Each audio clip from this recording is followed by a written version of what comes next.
اعوذ باللہ من الشیطان الرجیم بسم اللہ الرحمن الرحیم الحمد لأہلہ والصلاة علی اہلہا اللہم صل علی محمد وآل محمد وعجل فرجہم السلام علی الحسین وعلی علی ابن الحسین وعلی اولاد الحسین وعلی اصحاب الحسین۔ مکتب عاشورہ کے تربیتی پہلو، اس عنوان سے سلسلہ گفتگو کو شروع کیا جا رہا ہے۔ طول تاریخ کے اندر بہت سی تحریکیں اٹھیں، بہت سے انقلابات آئے، بہت سی نہضتیں روئے زمین نے دیکھیں، بہت سی قربانیاں دی گئیں، بہت سے مظالم ڈھائے گئے، لیکن واقعہ کربلا ایک ایسا واقعہ ہے کہ جو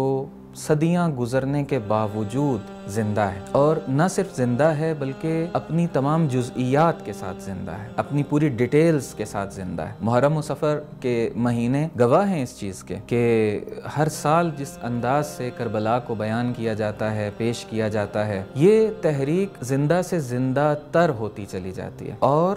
معاشروں کو بھی زندہ کرتی چلی جا رہی ہے یہ تحریک۔ اس میں مرکزی ترین کردار امام حسین علیہ السلام کا ہے۔ آپ کے اصحاب سلام اللہ علیہم اجمعین جس انداز سے آپ کے ساتھ چلے اور قربانیاں دیں، اور پھر اسرا، خواتین، پاک بیبیاں، یہ سب کے سب افراد، یہ سب ہستیاں ہمارے لیے رول ماڈل ہیں۔ عنوان آپ نے ملاحظہ کیا کہ مکتب عاشورہ کے تربیتی پہلو۔ مکتب اس کو کہا جاتا ہے جہاں سے کچھ سیکھا جاتا ہے، یعنی کربلا سیکھنے کی جگہ ہے، کربلا کچھ سمجھنے کی جگہ ہے، کربلا انسان کی زندگیوں کو بدل کر رکھ دینے والے ایک ایسے مکتب کا نام ہے کہ جس سے ہمیں جہاں پر ایثار و قربانی کا درس ملتا ہے، وہیں پر ہمیں توحید کے پرچم کے زیر سایہ نماز قائم کرنے کا درس ملتا ہے، ایثار و قربانی کا درس ملتا ہے، محبت کا درس ملتا ہے، لیڈرشپ کی اطاعت کا درس ملتا ہے، امام کی اطاعت کا درس ملتا ہے۔ اور اگر کربلا کے ان مختلف پہلوؤں کو ان کی فہرست بنانے کی کوشش کی جائے تو ایک لمبی فہرست بن جائے اور پھر بھی موضوعات تشنا رہ جائیں۔ لہٰذا کربلا ایک مکتب کا نام ہے کہ جس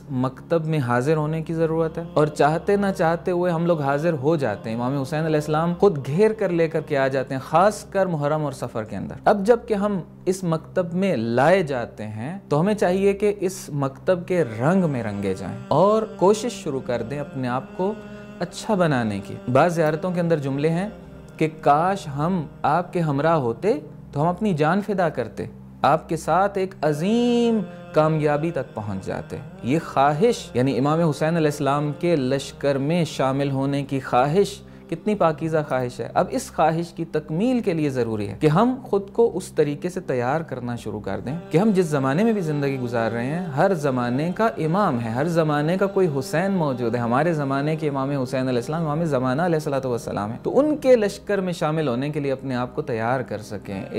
اس زندگی کو اچھے طریقے سے گزار سکیں۔ بس یہ مکتب عاشورہ درس ہے تربیت کے لیے، اور تربیت اس چیز کا نام ہے، بہت تفصیل نہیں، بس ایک جملہ یہاں پر میں عرض کر دوں کہ جس میں ایک ماحول فراہم کیا جاتا ہے، ایک زمینہ فراہم کیا جاتا ہے، فیسلٹیز فراہم کی جاتی ہیں کہ انسان اپنے ذہن کو بھی، ذہنی افکار کو رشد دے سکے، ارتقاء کی طرف جا سکے، بہتری کی طرف جا سکے اپنی سوچ اور اپنی فکر میں۔ اسی طریقے سے اپنی صفات میں، اپنی کوالٹیز میں جو اس کے اندر صفتیں پائی جاتی ہیں، مثلا کون سی کوالٹیز؟ اخلاقی صفات اور کوالٹیز۔ اگر کوئی شخص جس کو سچ بولنے کی عادت ہے اور جھوٹ اس سے نہیں بولا جاتا ہے تو اس کی زبان سے جاری نہیں ہو پاتا جھوٹ۔ اس طریقے سے ہمیں اپنے آپ کو اخلاقی صفات کا حامل بنانا کہ اذان کا وقت ہو رہا ہے تو ہمارا دل چاہے ہم کھنچے چلے جائیں نماز کے لیے تیار ہونے کے لیے۔ اس سیریز کے اندر ہم مختلف زاویوں سے دیکھنے کی کوشش کریں گے کہ ہم کربلا سے کیا سبق سیکھ سکتے ہیں اپنی تربیت کے حوالے سے، اپنی اولاد کی تربیت کے حوالے سے۔ بعنوان مثال چند عناوین یہاں پر ذکر کرتا ہوں کہ ہم کوشش کریں گے ان عناوین پر گفتگو کی جائے۔ مثلا